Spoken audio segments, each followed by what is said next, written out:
Hi, I'm David Harris, CEO of American Jewish Committee.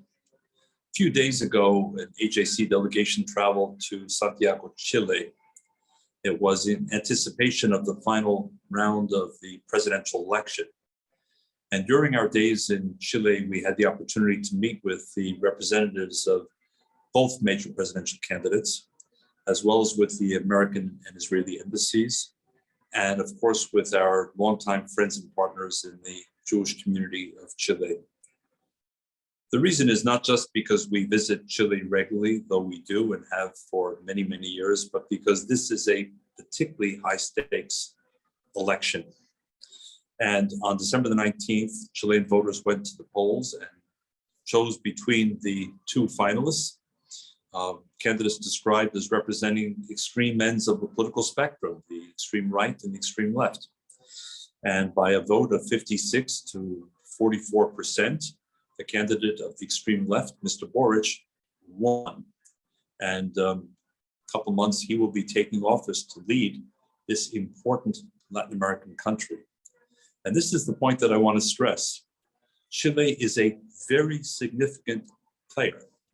It is arguably the most prosperous and successful social and economic model in all of Latin America.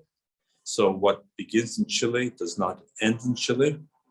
It's also home to a Jewish community that has been there for over a century in many cases, some 18,000 Jews, with a proud history of building synagogues and schools and centers and integrating very significantly into the fabric and fiber of Chilean life.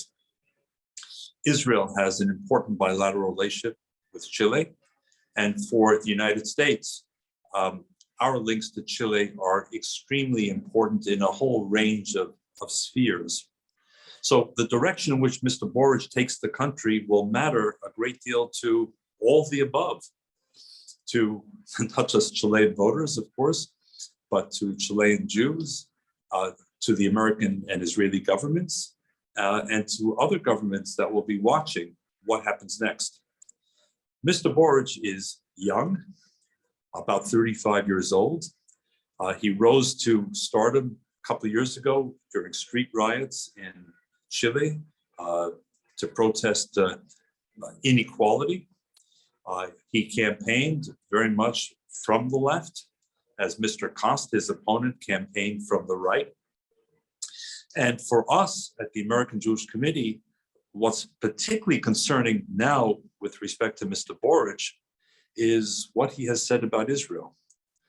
He has called Israel unfairly, unjustly, a genocidal nation. He has described his policies as policies of genocide.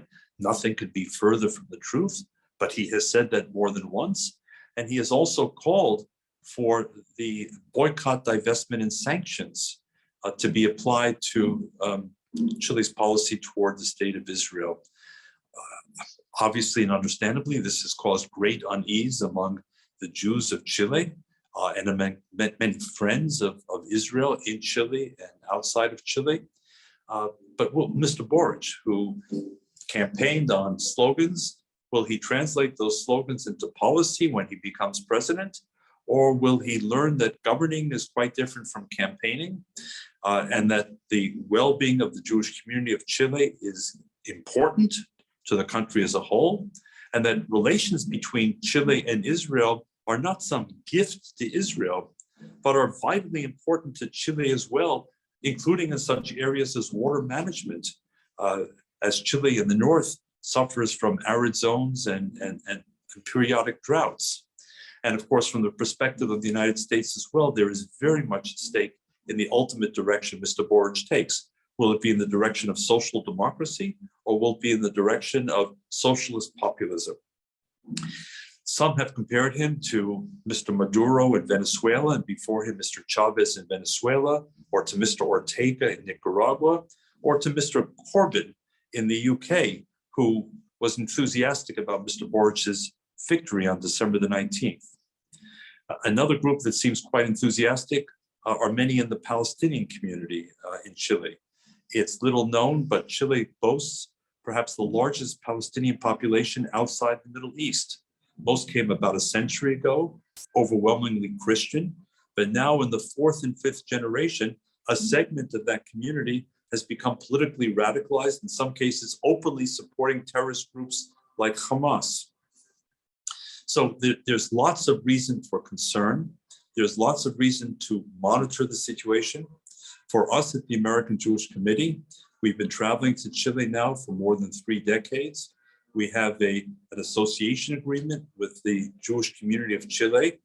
We have told them that they will never feel alone or isolated or abandoned. We will be there. We will stand by them shoulder to shoulder, and we will be watching carefully in the hope that reason will prevail and that Mr. Boric and his government will indeed choose the path of moderation rather than the path of extremism. With that, here's hoping, and goodbye from New York.